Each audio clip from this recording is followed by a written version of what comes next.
एक व्यक्ति ने जिंदगी भर पाप किया, बचपन से जवान हो गया, पाप ही पाप, पाप ही पाप, कभी कोई अच्छा काम न करे। परिवार के लोग उसे महात्मा के पास ले गए, महाराज इस पर कृपा करो, इसका कल्याण हो। यह कभी कोई अच्छा काम नहीं करता, गलत काम बस।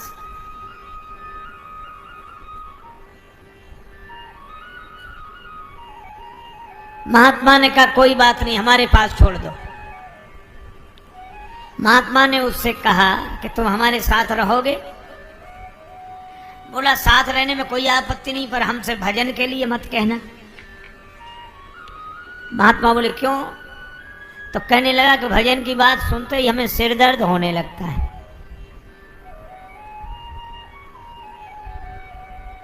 हम भजन नहीं कर सकते। महात्मा बोले मत करना भजन, तुम हमारे पास रहो।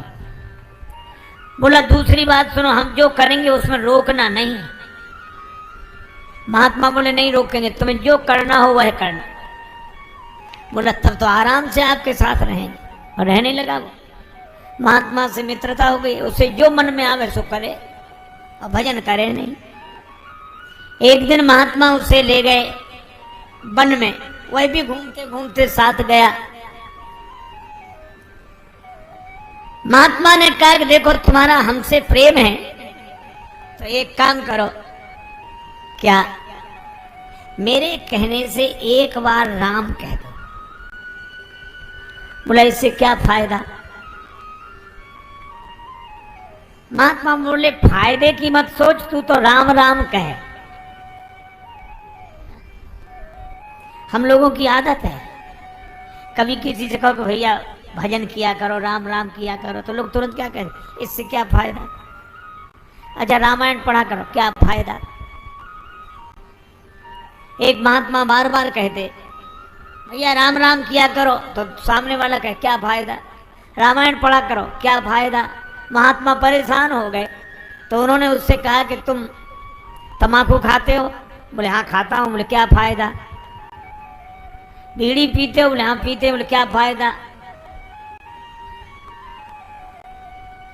बोले ऐसे तो हमने सोचा ही नहीं। महात्मा बोले इतने तुम गलत काम करते हो बिना फायदे की सोचे, तो एक राम नाम ही मिला है जिसके लिए फायदा सोचोगे? क्या बिना फायदे की सोचे राम राम नहीं कर सकते? इतनी चीजें करते हो बिना फायदे की सोचे, तो राम नाम भी बिना फायदे की सोचे करो।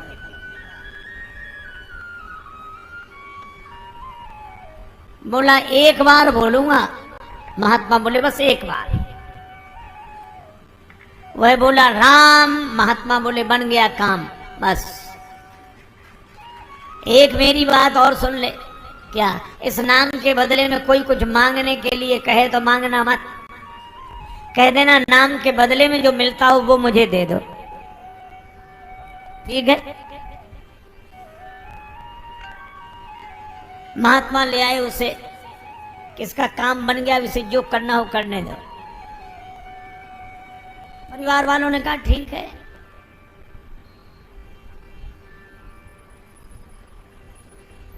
महात्मा चले गए, वो अपने घर रहने लगा, मनमाने काम करने लगा।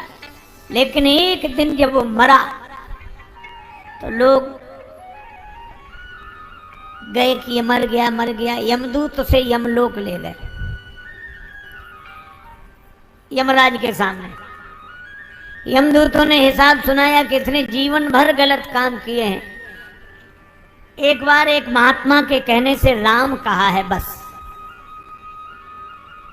यमराज बोले तो इससे पूछ लो ये राम नाम के बदले में क्या चाहता है। यमदूतों ने कहा क्या चाहते हो? यमराज पूछवा रहे हैं राम नाम के बदले में। उसे महात्मा की बात याद आ गई, वो कहने लगा मुझे तो कुछ नहीं चाहिए, नाम के बदले में जो मिलता हो सो दे दो। अब यमराज के यहाँ राम नाम का हिसाब थोड़ा ही है। चलो ब्रह्मा जी से पूछते हैं। उस व्यक्ति को लेकर ब्रह्मा जी के यहाँ गए। ब्रह्मा जी से पूछा कि राम नाम एक बार कोई ले तो उसका महत्व क्या है, फल क्या है? ब्रह्मा जी बोले हमें पता नहीं,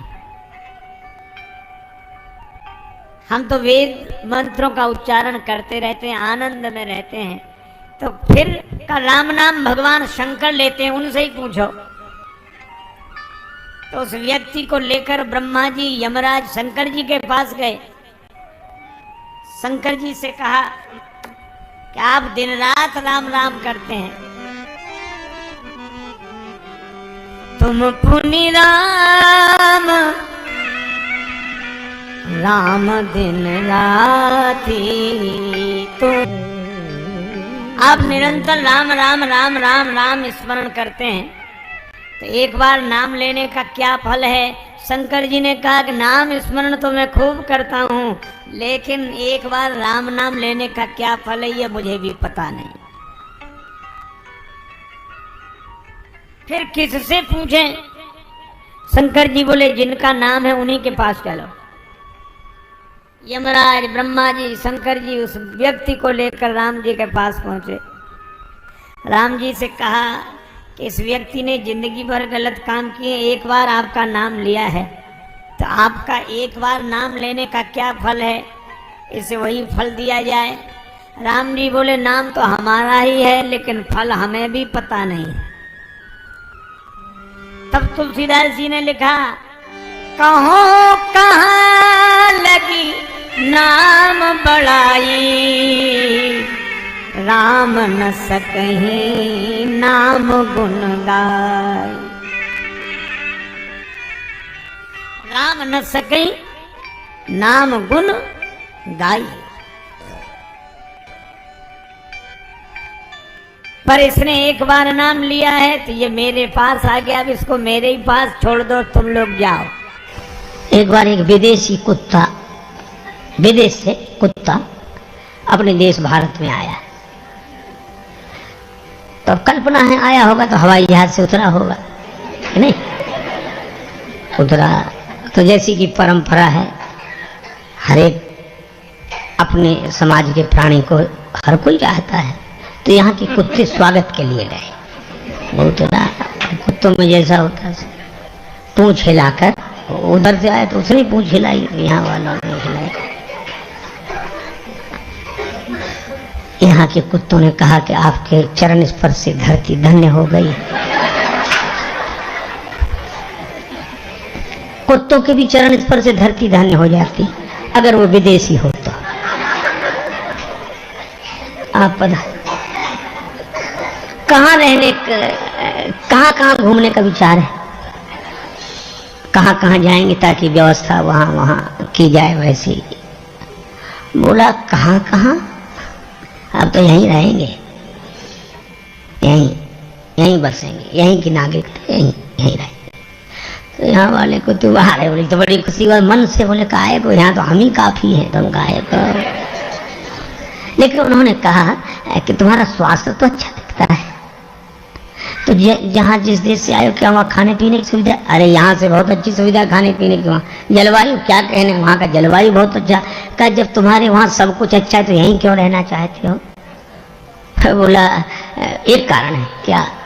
बोले खाने पीने को वहाँ अच्छा, जलवायु वहाँ अच्छा, फिर यहाँ क्यों रहना चाहते? बोले एक ही कारण है। क्या? बोले भौंकने की उतनी सुविधा वहाँ नहीं है जितनी यहाँ। जो मन में आए, जो समझ में आवे। इन राजाओं से धनुष तो हिला नहीं, काम तो इतना बनता नहीं। ले छोड़ा ऐसे सीता जी को छुड़ा लो, पकड़ कर दोनों भाइयों को बांध लो, जनक जी सहायता करें तो उनको भी युद्ध में जीत लो, वहीं बैठे रहे, हिले तक नहीं अपनी जगह से।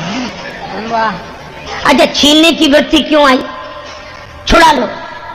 कर्तव्य का पालन करें तो उपलब्धि होती ही है, कर्तव्य का पालन जिनसे नहीं होता वो छीनने की वृत्ति आ जाती है।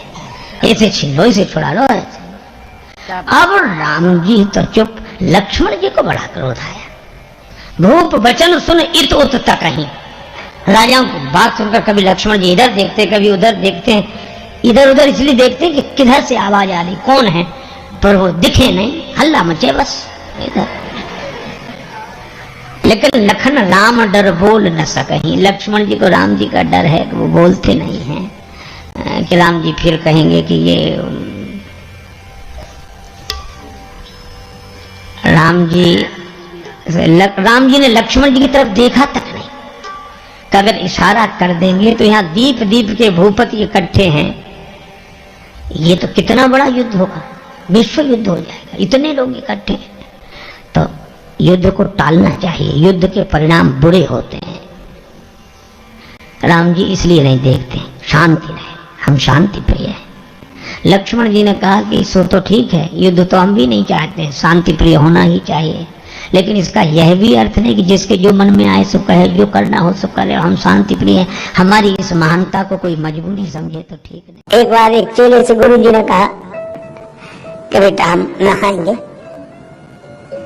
तो पानी रखो, स्नान के लिए पानी रखो, अब हम स्नान करेंगे, आप रखो।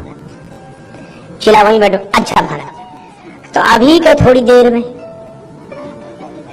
अरे गुरु जी बोला अभी कह रहे हैं, तो अभी थोड़ी देर में। अच्छा अच्छा महाराज, पानी लाना है? हाँ हाँ पानी। अच्छा, तो नल का ले आए कि कुएं का? गुरु जी बोले है तू पानी लाए, नहाने लायक हो, चाहे जहां से लाए, नल से लाए चाहे कुएं से। अच्छा अच्छा महाराज, फिर भी वहीं बैठा। अब क्या बोल, हम ये पूछ रहे हैं बाल्टी में लाए कि कलश में, घड़े में? गुरु जी ने कहा रहने दे, इतनी देर में तो हम नहा के भी आ जाते। मना भी नहीं कर रहा है, जा ही नहीं रहा है। ये और कहे कि बस हम तो आपके चरणों के आश्रित हैं बस। गुरु जी कह रहे कि जाओ जाओ, कहां तजी चरण तुम्हारे, आपके चरणों को छोड़कर कहां जाए। एक गुरु जी का चेला बड़ा विचित्र। गुरु जी बैठे आश्रम में, अंदर छोटा सा आश्रम था, बाहर गौ माता बंधी थी, बरसात होने लगी। गुरु जी ने कहा कि बेटा गाय भीग रही है वर्षा में, गाय को बंधन से मुक्त करो ताकि वह आश्रम के अंदर आ सके। चेला बैठे बैठे बोला गुरु जी बंधन से मुक्त करना तो आप जैसे महापुरुषों का काम है, हम जैसा जीव भला क्या किसी को बंधन से मुक्त कर सकता है जो खुद बंधन में पड़ा। क्षमा करें, यह अनधिकार चेष्टा हमसे नहीं होगी। बोलो, गुरु जी भी समझ गए कि चेला नहीं गुरु ही मिला है। तो दो तरह की विचित्रताएं। कुछ लोग होते हैं जो ऐसा आदेश का पालन करते हैं कि गुरु जी से कोई लेना ही देना नहीं, और कुछ लोग ऐसे जो वहीं बैठेंगे पर जाएंगे कहीं नहीं, काम ही कुछ नहीं करेंगे। पर राम जी, अच्छा आपने देखा होगा जब लोगों का या शिष्यों का मान बढ़ जाए ना, तो फिर गुरु जी के प्रणाम करने का ढंग भी बदल जाता है। उनको ये लगता है कि हमको लोग इतना मानते हो कि यहाँ प्रणाम करें। एक गुरु जी का चेला था जो सवेरे 4 बजे आता था प्रणाम करने, अंधेरे में, बस सवेरे ही कर जाए। एक ने कहा बड़ा भक्त है साहब, ब्रह्म मुहूर्त में आता है। अरे हमने कहा का भक्त है, ये इसलिए प्रणाम इस समय करता है ताकि इस समय कोई देखे नहीं, दिन भर नहीं करेगा। और दिन भर सच कुछ नहीं करता था, दिन में तो ऐसे बता था गुरु जी को जानते हैं वहां है, तो लोगों में इज्जत भी बनी रही। और सवेरे सवेरे प्रणाम कर जाए 4 बजे तो गुरु भक्ति भी बनी रही, गुरु जी भी खुश। बात अटपटी है पर प्रेम भरी है। एक बार एक महात्मा राजस्थान में गए, वहां का एक आदमी उन्हें लेकर गया अपने गांव में, और बड़ा इंटीरियर में गांव, वृद्धा माता। उसने माता से हाँ गुरुजी आए हैं प्रणाम कर, तो बोली टूटी फूटी मारवाड़ी बोली में कहने लगी गुरुजी थारे खुर छू, और गुरुजी को गुरुजी कह रही थी और चरणों को खुर। महात्मा ने कहा, डांटा, पर मधुरता से डांटा, माता जी ऐसे बोलती हो महात्माओं से, नरक जाओगी नरक। बुढ़िया नरक भी नहीं जानती थी, उसको लगा आशीर्वाद दे रहे हैं महात्मा। तो क्या बोली, महाराज हमारे कहाँ भाग्य जो नरक जाएं, नरक तो आप जैसे महापुरुषों को मिले हैं प्रभु, हमें कहाँ। बोलो भाई, उसकी सरलता पर महात्मा खिलखिला के हंस पड़े। जब सरलता पर महात्मा प्रसन्न हो जाते हैं और परमात्मा प्रसन्न हो जाए तो कौन सा आश्चर्य है। एक आदमी एक गांव में गया तो जिससे भी पूछे, क्यों भैया ये गांव रामपुर है, रामपुरा है, तो जो भी मिले हाओ। दूसरे से पूछे रामपुर हाओ, तीसरे भैया रामपुर हाओ। वो बड़ा परेशान कि हाओ है कि रामपुरा है। एक पढ़ा लिखा आदमी दिखाई दिया कि भैया ये रामपुरा है। जी हाँ। अच्छा, तो और जितने लोग मिले वे हाओ हाओ कह रहे थे। तो उस व्यक्ति ने कहा कि पढ़े लिखे लोग जी हाँ बोलते हैं, बिना पढ़े लिखे लोग हाओ बोलते हैं। तो उस आदमी ने कहा कि बड़ी खुशी, आप तो पढ़े लिखे हैं, तो बोला हाओ।